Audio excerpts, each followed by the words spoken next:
Hey guys, and welcome to another episode of One Pod Life. This week we've got a really unique experience. I've actually got two guys on at once. So we've got Lizzy and Rob Prior, who are brother and sister, and both are professional golfers.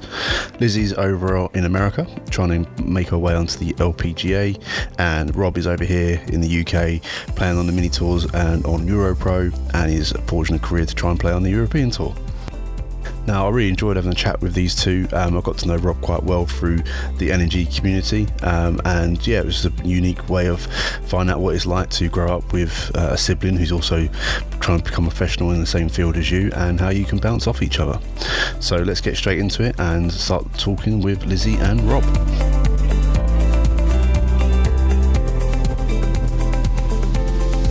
But no, thanks guys for coming on, and yeah, I just thought it'd be quite a unique experience to get both of you on at the same time to talk about your journey through golf. So straight off the bat, who's older?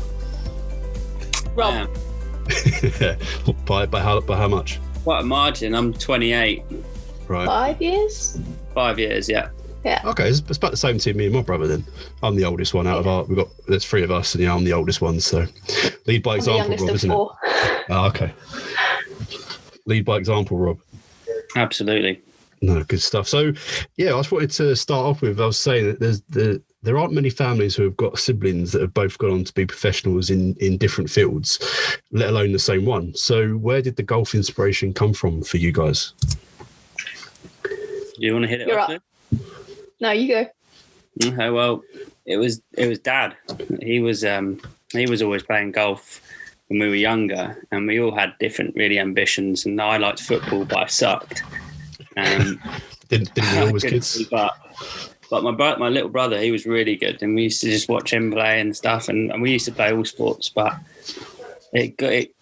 we always went in the background hitting balls in the range and stuff like that. And all of us were really competitive, so everything we did was a competition against one another. So, and that's where it stemmed from, really.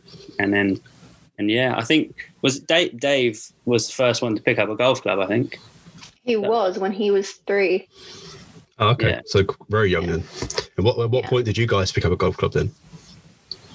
I was 4. Okay. Yeah, I was probably around the same age, probably five or 4. But You didn't really start playing until you were like 12, though. Yeah, I took it seriously quite late. Okay. Compared to, well, actually, no, we all took it around the same time, didn't we? But I didn't really kick off until about year 8. So I think that's around 14, 15. Right. Okay. So would you say you was a natural? Both of you were naturals with the golf club in the hand, or was it a matter of you just enjoyed doing it because Rob's shaking his head straight away? Okay. I was. that must be annoying.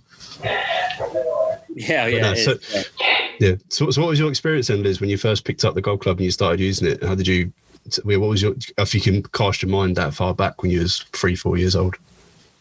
Well, for me, like Rob said, Dad always played golf, but Dad used to work really late, so he'd take the boys golfing on the weekends, and I was the youngest, so I was I got put in ballet lessons, and that didn't go very well. So basically, Mum forced Dad to take me one day because I was begging to go, and from then I sort of loved it. It's just a bit of a game, really. It wasn't, you're 4 years old. You don't really care much. You just want to bash it. You just wanted to be where your brothers were, didn't you? Yeah, that and Dad. Yeah. Oh, of course, your dad as well. Yeah. No, good stuff. So, what were those young years like then, as you were growing up, and both obviously the golf running through the family?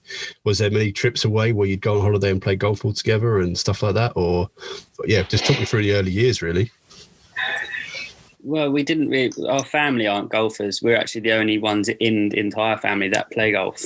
But Dad is an avid golfer, and he took us when we went on a few family holidays. It was Spain. We played La Manga when we were young. That's the only one I can remember. But as far as holidays with golf, we didn't really have many. We just, when we did go, we try and get golf in, but Mum and the eldest sister doesn't play. So Right. Okay. But no, we didn't have many holidays, did we, Liz, for golf? Well, we didn't have golf-specific holidays, no. Like, we didn't go anywhere for the golf. We just ended up seeing a golf course, and if we played, we played. But, I mean, Dad always went on. Dad always went on holidays with his friends at the golf club for golf specific holidays, but it wasn't like a family thing just because Mum and Sarah didn't play. Right. Okay. That's still pretty good though that you managed to get in some golf when you did go on any holiday trips with your dad, and obviously your other brother as well, which is pretty good. But so what sort of age then? Obviously, Rob, you said you didn't really start playing until you were like 12, 13. Obviously, Liz started pretty early. But at what stage did you start to think, or did people start realising actually these guys are pretty special? They might actually be able to do something going forward. Yeah, I remember it pretty vividly actually. I was quite good. I was just very quiet and didn't really want to talk about golf because it was deemed uncool and unathletic. And I wasn't that athletic against all my peers in school at Halliford because we played rugby, football, cricket, climbing, all sorts. And I was never really quite that good. I was always on the okay level. But golf, I always seemed that it was just me and it was only me to blame. So I just kept getting better and better and better and better. And then we went off for a golf trip down at Sunbury Golf Club. And suddenly people noticed that I could play golf. Right, and that was it. And then I took off from there, really. And what age was that? That was year 10, I think. So probably around 16 years old, something like that. Okay. And for you, Liz? Well, I mean, I played golf a lot. I would go to, like the Wee Wonders, the stuff that we all played in when we were kids. But I think when I realised anyway that I was going to be pretty good, like from 12 to 14, I was like, okay, I'm going to keep going. And then once I hit, I would say 17, 18, that's when people actually paid attention. Because I was kind of like Rob, I was always there, but I wasn't quite up there. Okay. So yeah, my last couple of years before I came out to the US was when people were like, oh, okay, she can play. Okay. I was going to lead on to that. So what led you to actually go out to the US? I'm not sure, Rob, again, your background, obviously when you started, you come out of school, and I guess just tell both your sort of journeys as you come out of school to realise, right, that's what I want to try and pursue. And the paths you both went on, I guess, is the question. Yeah, I think it all, as an eldest brother, everything Lizzy did kind of filtered down from my experiences. So, for example, straight off of Halliford, I went to the golf college in Sussex, run by Paul Lyons, Tim Spence, and a couple others that aren't there anymore. I believe Jack Bado's very heavily involved now. Right, okay. But, and then, so when I went there, Lizzy followed my footsteps. And when I came to 2 years done there, I went with a company called Pro Dream USA. And they were partnered at the time, and they sent me off to the States for a further 4.5 years. And Lizzy followed my footsteps there as well. She went to bigger and better. So what? Did you go to university then in the States then? Yes, I started off. We had no idea what was going on. I went to Shaw's University in Georgia, Rome, Georgia. Okay. Did a year there, and then transferred to Lander University in South Carolina, where I finished out a business degree in finance and economics, and sustained a hell of a lot of injuries and played really good golf, and it was just the best time of my life. Yeah, no, people have said they've gone over to America to do a sort of golf scholarship, say it's probably the best thing they've ever done, and would recommend anyone doing it. And obviously, like you said, that then filtered down through to Liz, and obviously went over to America and hasn't come back. Yeah, exactly. But yeah, so Liz, what university did you go to? So I went to UNLV, so University of Nevada, Las Vegas. So I live in Las Vegas. Yep. That was really one of my questions. Rob, why living in Las Vegas? Oh, dude, I don't know. One day. No. Sorry, carry on, Liz. But yeah, like Rob said, I followed in his footsteps. I went to the golf college in Sussex, and that's I think I went there at like a 2 handicap, but I came out as a +4. So, 2 years there, it really hones in on your golf skills. Mm-hmm. But I came out here and I loved it. I did 4 years. Like you said, I haven't come back. Yep. Because it's like a second home now. This is where I wanted to end up. I wanted to end up LPGA, which I'm on track to do the Symetra Tour. and it's working out pretty nicely. I got a degree in interdisciplinary studies, so it's a bit out there for most people, that one. Just a little bit. But yeah. No, good stuff. Well, I'm glad it worked out. And obviously you both, although you both went down the same path, as in the structure of the golf college, then went out to America, it's then obviously taking you on two very different paths. Like you said, Liz, you're concentrating on getting onto the LPGA through the Symetra Tour. Rob's obviously over here playing on the EuroPro, trying to get yourself onto the European Tour.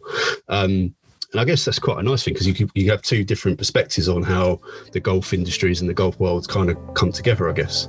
Yeah, definitely.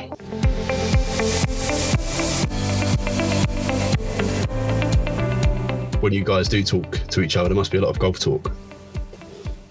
Yeah, I guess. It's more, we don't.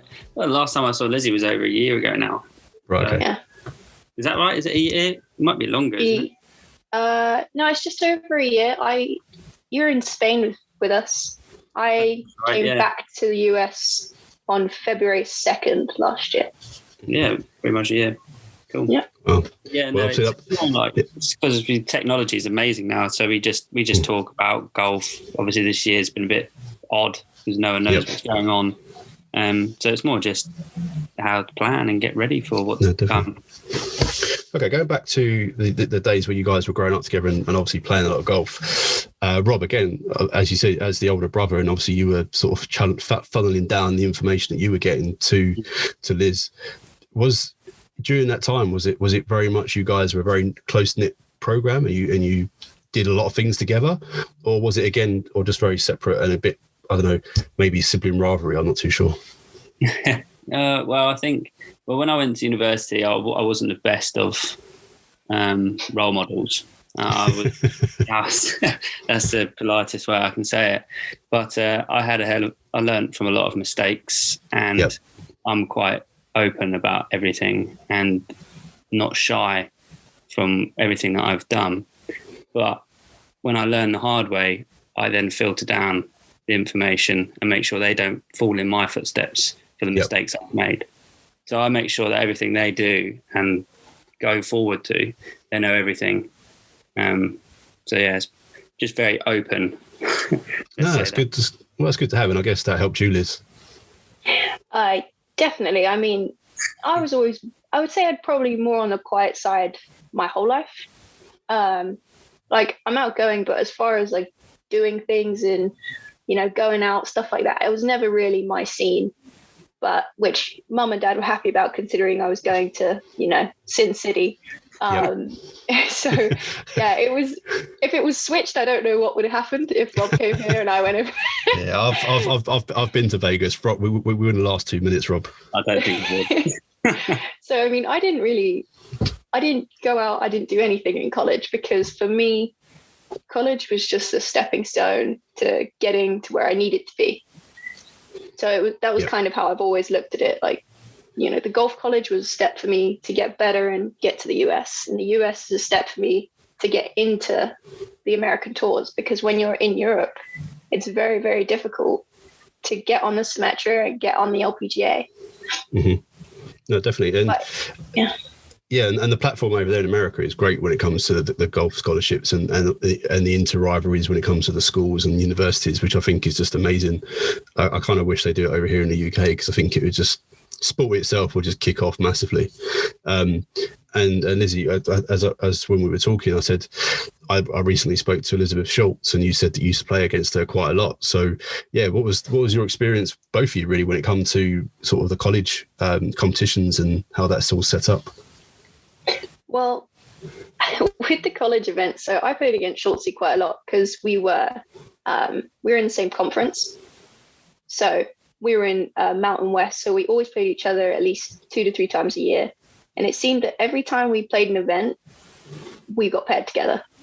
So it was 2 Elizabeths in a group. It got a little bit confusing, but college run tournaments are fantastic. They're really well organized, and it's a grind. I mean, you're a college athlete, so you're still having to do your homework when you get back after a nice long day of 36 holes. You're up at 4 and you're going to bed at 10, and that's if you get your assignments in on time. Yep. So I mean, it was a tough experience, but the tournaments definitely prepare you for going forward. Okay. Would you say the same, Rob? Yeah, definitely. It was more like a preparation of what actually needs to be done as opposed to what you want to be done. Okay. Like Lizzy said, we were up at like 5 a.m. going to workouts, and then class didn't start till 8. It was like, what a waste of time. Obviously, you're not working out for 3 hours. No. But again, it's like you then have that spare hour and a half to get ready for things like read the news or prep for the school class, get school done, have your lunch, go back to school, go back after all of that. You then go hit balls for an hour, play 9 holes. Then you've got to come back and do your work for the next days and then wake up at 5. It's like, really? Well, the other good thing about the college tournaments, like, for instance, both Elizabeth and I are on the Symetra right now. So it builds connections through your college golf that when you do go onto the Symetra or the LPGA, or you go into anything golf related, you now have all these connections of the people that you've played with and against. So it was mostly a network build, which was always great. I mean, I'm playing golf today with 2 people. One I went to the same university as, and the other one I played against all the time. So it's just, again, it's building connections and going forward. Global.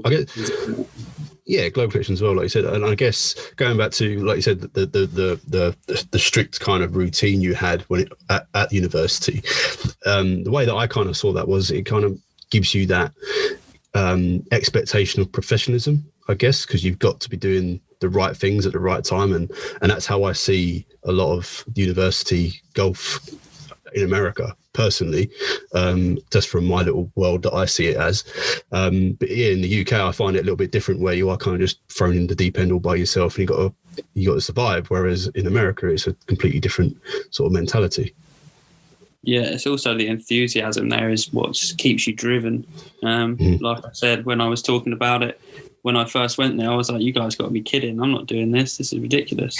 But then I learned, and then I found out what I needed to do, and I just kept plugging away, even when I didn't want to. And only till lately I've realised actually to be professional isn't essentially to be that good.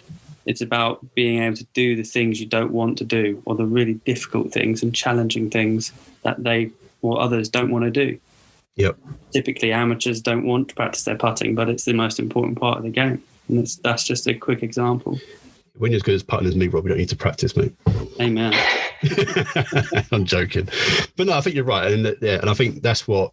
Obviously, I don't want to relive my life or anything, but if I could go back and go right, okay, well, if I was to go try and do a golf scholarship, I'd definitely go over to the States, because I just think it gives you a better preparation for things. Yeah. Mm. Well, and the other thing is, like you said, that it kind of helps you in your professional life. For our university, I think Rob had a similar experience, but if you were on time, you're late. If you're 5 minutes early, you're still late. So for us, I mean, ours was a little extreme, but we went 20 minutes early was you're on time. Because that way, if anything happens, you've already planned for those 20 minutes. So when you get out to the real world and you need to go to a meeting, you're never late. In fact, most of the time you're too early. But it teaches you how to get up early. It teaches you to go to that workout at 5, even though you don't want to, even if you've gone to bed at 1 a.m., which with assignments and exams, sometimes you do, especially with finals week. But it teaches you how to juggle 2 or 3 aspects of life, which helps you massively when you get out. And I don't know much about the universities in the UK with stuff like that, but anyone who is thinking about coming over to the US, I would take it. It was definitely the best experience that you could have, whether you go into golf or not. It teaches you so much along the way. No, definitely. One of the questions I forgot to ask actually at the beginning was regarding your parents and how they dealt with pleasing both of you at the point. So at some point there would have been a crossover where you want to go, Lizzy, you want to go somewhere, Rob wants to go somewhere else. And how did they deal with that sort of, pleasing both of you at the same time? Yeah, it's not the cheapest of journeys, but then again, with the scholarship, it's a massive help and it's a really good investment. And what was nice with the scholarship, obviously that's where Pro Dream came in for me and helped direct me, and cut massive of cost because of the scholarship. Yeah. But then we were fortunate to have parents that could fund that through I don't know, just fund the bills, I guess. Yeah. But yeah, it is expensive, even when you do have scholarship, for the likes of lifestyle cost and just cost of living, which was a big wake up call too. But yeah, no, we were just very fortunate to have really, really generous and nice parents, which they still are. Yeah. Well, encouraging parents as well, I guess, as well. Yeah, massive. Good. Yeah, I mean, it was great. I was quite lucky because I got a full ride to UNLV, so I didn't have to worry about anything payment wise, except my folks had to pay for the flights, and then if I needed extra money for, let's say, groceries or something, but that was the only thing they really had to pay for my boat, which was great. So we came out, I think both of us came out with no student debts or anything like that. And Lucky you.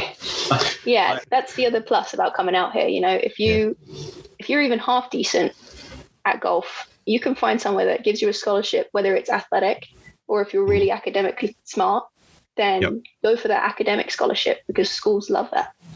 No, good stuff. Well, the age of 37, I've literally just finished paying off my student loans, so well done. Yeah. Yeah, only just. It's taken that long. But I think it's great. And I think the fact that the whole journey, I guess for you, Liz, as well, you've had that someone above you to can actually lean on and go, Rob, how do I do this? How do I do that? And then again, with Rob, you can filter down your knowledge and really sort of aid Lizzy's progression. So, yeah, I guess it is a little bit of a team effort for you guys, really, isn't it? Yeah, definitely. I mean, we've always been a pretty tight-knit as far as siblings go, like all four of us. I mean, you have your sibling spats, everybody does, but Of course we do.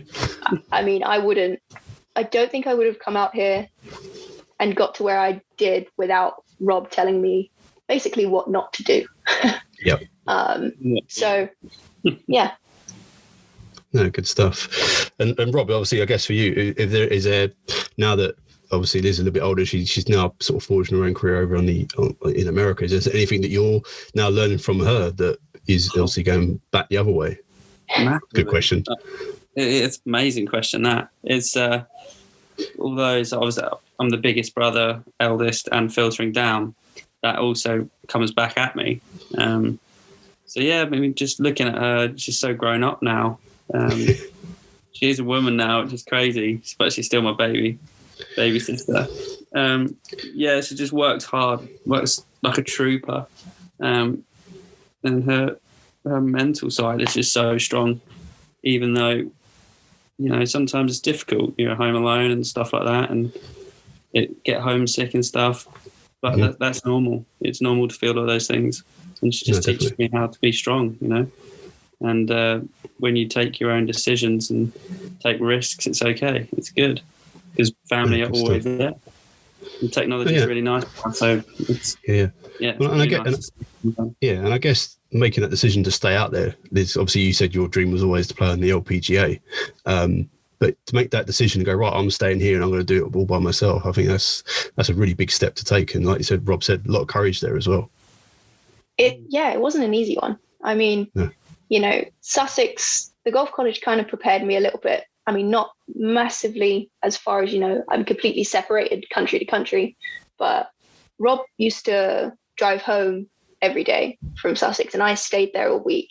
So it was kind of like a preparation for me. You stayed there for the first year, right? I stayed there Monday to Friday and then came back on the weekends because I had the car then, which you didn't have the luxury of. No, I did not. No, I learned a little later than my brother. But it wasn't an easy decision. Yeah, that's true. I was a first time passer and he was not, so I take pride in that. Here's that sibling rivalry. I like it. Keep it up. Oh, I'm the only one that passed it theory first time and my test first time because David took the theory twice. Liz, there's not many of us out there that can do that. I've done it first time on both as well. Well, see, there we go. We're in the small percentile, but I like it. We are. But honestly, I would say the hardest decision was not going home for Christmas this year. or technically last year, because I go home, once, maybe twice a year for a minimum of a month, just because it's good to, revisit. You got to go see your family. But this year, because of the potential of not coming back to the US and getting stuck in the UK, I just decided to stay out here. And that was probably the worst one, because it's been over a year. So it's just weird. No, definitely. Yeah. Same for, I think this is the first time in about 12 years that I've not spent Christmas with my parents. I was at my girlfriend's in Frinton. And that was completely different to be somewhere, let alone thousands and thousands of miles away like yourself. Yeah, it's tough. I mean, the other part that's hard is because I'm on the West Coast, it's an 8-hour time difference. I mean, you guys know, because you're doing this at 6:30 at night, and it's 10:30 in the morning for me. So that's really difficult. When it's a 5-hour time difference, it's not too bad. You can talk to them more often, but I kind of have a time cap. If I'm not waking up early, then I probably won't talk to my folks or my brothers, basically, for that day. But like Rob said, technology's been great. Kept me grounded, because being away it's not easy, but you kind of just have to keep plugging along. And like Rob said, family's always going to be there. So you've got to make the decisions for yourself. And that's one of the hardest things to do. It's got to be selfish, isn't it? That's the hard part. Yeah, that's hard for anybody to be selfish, isn't it? Because you want to be helping everybody else and doing the right things, but sometimes you got to go, right, that's it. This is what I'm going to do, and I'll see you guys when I can see you. Unfortunately. Now, One Pod Life is brought to you in partnership with Energy Golf, the leading golf development platform. They are committed to providing a service that allows you to reach your maximum potential by improving your mindset, creating physical longevity, and funding your golf career. What they've done is take professional tour team experience and brought it to you through their platform, so you can have your very own tour team in your pocket. Energy Golf offers the ability to learn from leading professionals in the fields of fitness, nutrition, breathing, caddying, psychology, business, as well as proven tour winners and many more. There are also courses based around the mental aspects of golf, such as mental toughness, emotional control, and self-esteem. Visit energy.com to learn more, and to claim your exclusive 1-month free trial, simply send an email with the subject OnePodLife to info@energy.com and enjoy. Now let's get back to the podcast. Yeah, that's a great little insight into what it's like having the same people in the family who both have the same dreams and try and do the same things, and how you can bounce off each other. And obviously you guys have reaped the rewards from it, both obviously doing really well in your particular fields that you're both in at the moment. So I think it's really good. So what I'm going to do now is move on to the next section of the podcast, where there's a reason why I started doing it, because Rob knows this, because we've been talking in the Energy Golf group chat. Liz, I'm not too sure if you've noticed, but yeah, I've got a little dream. I want to be a professional golfer one day. Doing everything I can every day to get down the skills and be like you guys. So and I want to ask people at your level, what tips would you give to aspiring golfers, boys and girls who want to become professional golfers? And I'll pick both of you each separately. So what are the top 3 things for both of you that you would say someone needs to do to be at that level? Let's start with Rob. Okay. For example, if I could go back, is what I would suggest is massively work on the mental side, accepting failure, as we talk in Energy. Yeah. I mean, you only have to Google my name and look at and find all my results, and a lot of them are shocking, but you've got to accept that. So acceptance, awareness and acceptance is massive. So first of all, that's what makes sports so good. It's heightened with you can find everything. It's like history. Yep. So you can't hide from things. So you have to then accept that that's going to be there. So mental strength is number 1. Secondly, make the non-negotiables, like short game. You can go through all the tour pros and they will always say, I wish I did more on my short game. Yep. But we all know it's kind of boring. You all want to bomb drivers, man. Send them big high fades. But at the end of the day, yeah, so work on that, but make it fun. Don't make it tedious. That would be the second one. And thirdly, just hit it hard. Don't. Everyone goes, oh, just slow it down, keep the rhythm. No way. Find out what your hard is. Find out your maximum, and then your average. Average, I would say, is kind of like, that's what they say, stock shot. Yeah. So knowing your hardest. Well, they say Dustin Johnson, he hits like 70% of his power. I'm like, how can he? If that's 70%, I don't want to see 100% because that's just ridiculous. Like, for example, Bryson, he practiced what we talk about in energy calls too, the intention. Practice with intention. Make everything very purposeful. Try and avoid just hitting shots anyway, just for the sake of practice. Make every single shot count in your own way. There's no correct way. Just as long as you know what you're trying to do and you're going to execute it 100% and not leave anything out there, that's great. It's exhausting, a bit like university when we had to do the 5 a.m. work, etc. Same thing, it is tiring. So that's where quality over quantity comes in, but you still need that quantity. Yep. So, no, good stuff. Okay, Liz, your turn. Beat those. Well, kind of piggybacking a little bit off Rob's, but so I was fortunate enough to be a part of the England national team, and we did, we worked a lot on our mental game. I mean, it was like the number one thing they told us to work on, and we had the privilege of working with Dan Abrahams, and he told us something that has stuck with me, and it's trust the process and just accept the outcome. So a lot of people, they won't focus so much on what they're doing prior to the shot. They will just, get up there and smack it, but then they get mad if it doesn't go well. Well, if you've done everything you can before the shot and it doesn't go well, it just happens. And like Rob said, it's very hard to accept failure. So you got to work on, obviously, mental game and just figure out what works for you. So whether that's practicing like you're going to be in an event, which I think is very important, or it's trying to give yourself, like a little pep talk beforehand, it's just going to be, not everybody's the same. So work out what's best for you mentally on the golf course. And you might need to work with a psychologist to just help you hone in on those skills. So mental obviously is number one. Yep. And then second, short game, obviously. But you have to work around the greens. But for me, I would say turning pro, people are so much better at 120 yards in than I was when I first started. And I lost tons of shots. And I mean tons of shots. And, 2 shots could mean missing the cut and being top 20. Golf is, a game of numbers, and 1 shot means everything. So it's minimizing mistakes and just getting really good at 120 yards in. I feel like if you excel at that, you'll be just fine. And then reading greens. I feel like people misread a lot of putts.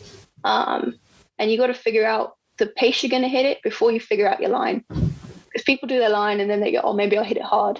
But they're going to miss the putt because they haven't figured out the pace first. Yep. So figuring out if it's aim point, if it's just getting behind it, if it's that thing where you hold up the putter. I don't even know what it's called, to be honest. Plumbers. Yeah, there you go. Yeah, if it's that, if it's just anything that works for you. But I would say reading greens, and you'll be all right. No, fantastic. Well, guys, those are 6 great little tips. And like you said, some of them do come up on a regular basis. So a lot of people, especially nowadays, the mental side of things is huge.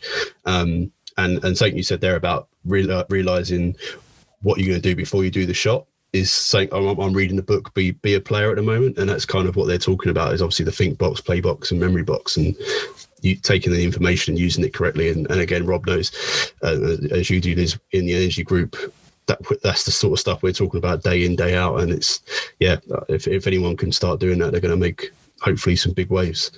Well, I'm hoping so anyway. Absolutely. I think going back to that, actually, this just made me realise the power of just being open-minded, because with being open-minded about it all, you're always going to learn every day something new, whether you choose to or not. Every shot you will learn something, which is quite nice. So that learning mindset, that energy, preach and believe in is critical for golf. And definitely. You do a really good job of that anyway. So you're already a step ahead. So you just got to apply them deliberate practices and believe in yourself, really. Yeah.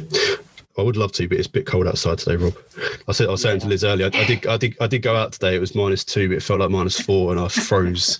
But I persevered, so it was all right. But no, good stuff, guys. Thank you very much for coming on the podcast and giving us the insight into both your careers so far. I can only see them going further and further, which is going to be great. It'd be good to keep an eye on what you're both doing, and and good luck to both of you.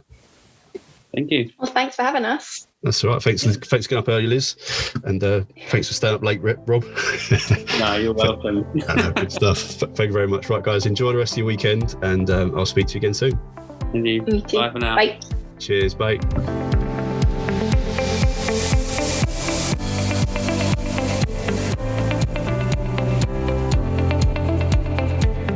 So a massive thank you there to Lizzy, especially, who got up early in the morning over in America. Rob was keeping up late at night in the UK. But thank you again, guys, for coming on and giving us your experiences throughout your careers to where you are now, and how you guys are now sort of working together to help each other become better golfers and better people. I hope you guys enjoyed it too, and you're able to take some good value from that and put it into your own lives. Now, thank you for listening, and don't forget to head over to Instagram and follow me at One Putt Life, and you can see how I'm getting on with my own pursuit to become a professional golfer. Thank you again for listening, and I'll speak to you again soon.